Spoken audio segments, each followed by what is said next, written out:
Hello. Hey, thanks for checking out my daily video. I really appreciate it. Today I want to talk about a surprising article. The title of the article from CNBC is, the Fed slashed interest rates, but some credit card APRs aren't going down, and here's why. And I found it really interesting, and I think it's important for us to know this and to track it, because most likely we can help our homeowners with the overall cost of debt for their households. Now let's talk about the current state of affairs. The Fed has cut rates by 75 basis points since September, and yet the average APR on credit cards has only gone down 13 basis points. 13 basis points. So less than a fifth of what the Fed cuts have been. Why? And more surprising, department store credit cards APR have increased and are at all-time highs since the Fed cut interest rates. Like, what the heck is going on? There's a backdrop. Americans now have more credit card debt than ever. It's at $1.17 trillion, up over 8% from a year ago. And that's not the only thing up. The delinquency rates are up. Delinquency rates now top 8% at 8.8% of total balances have transitioned into delinquency in the last year. And so it's getting a little bit harder to pay for your credit card debt, and it's a little bit higher. I've talked about credit card debt quite a bit because credit card debt is a signal that our clients could use some help. Now, let's talk about why rates are high. Like, what the heck happens? How can you cut interest rates and credit card rates go up?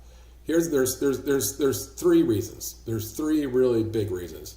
The first is the CFPB is implementing new rules that cap late fees on credit card late payments, and this is going to actually eliminate a lot of revenue for credit card companies. And to offset that lost revenue, they're going to get it back by raising interest rates, because in the end, credit card debt is risky, and so they have to have a certain return on investment in order to be willing to do that, to take the risk. And if you're going to remove a portion of their income from one aspect, they're just going to put it into another. And so that's what's happening. They're going to lose significant late fees, and so they're increasing interest rates.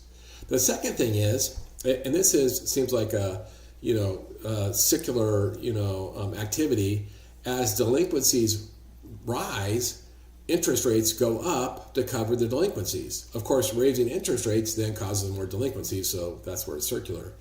So that's what's happening now, right? So first, credit card companies are losing late fee income, and so they're increasing their interest rates. And second, as delinquencies rise, they increase interest rates. And then here's the third thing, especially for department stores.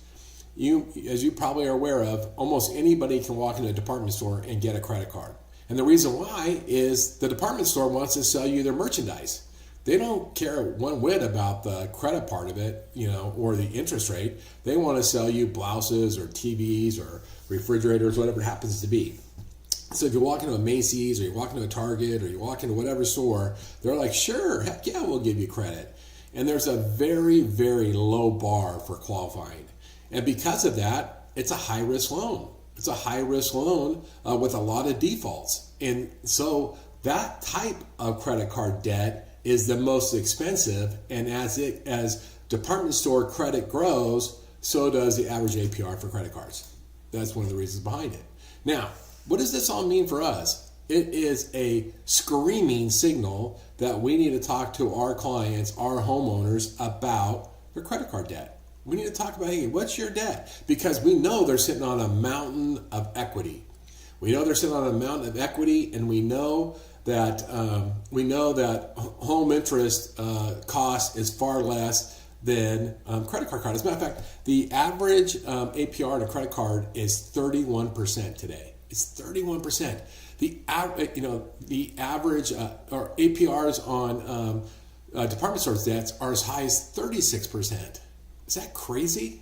So it doesn't take a lot of credit card debt that could have a giant cash flow advantage being converted to home equity debt to help your clients better manage debt and create wealth. But we have to have the conversation. We have to constantly, it's not once every year, it's every month. How are you doing? How's your debt? How's your cash flow? How can we help you?